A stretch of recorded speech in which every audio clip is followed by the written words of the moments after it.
graduare a piacimento il ritmo, si volta per controllare la situazione.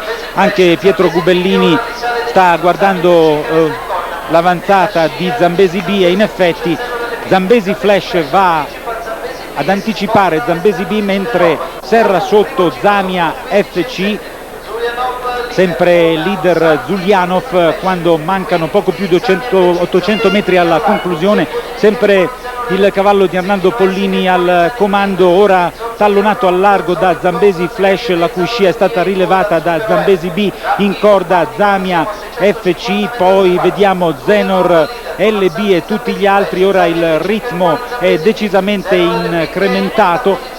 Nelle prime posizioni anche Zeppo Di Re, ora sollecitato dal suo interprete alla frusta Zulianov, che cerca di difendersi dall'attacco di Zambesi Flash.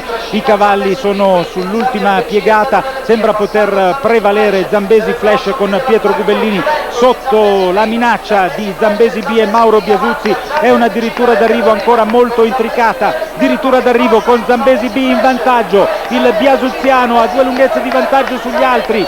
Sprinta centropista anche Zamia FC, il traguardo non è lontano, Zambesi B sembra poter prevalere, in effetti va a vincere Zambesi B nei confronti di Zamia FC, poi Zanettin, quindi Zambesi Flash, prima vittoria nel derby per Mauro Biasuzzi, che è un dilettante, un gentleman, un driver non professionista, appassionatissimo proprietario. Va considerato comunque qualcosa di più di un semplice gentleman, si toglie la soddisfazione che è nel mirino praticamente di tutti quelli che fanno questo tipo di attività.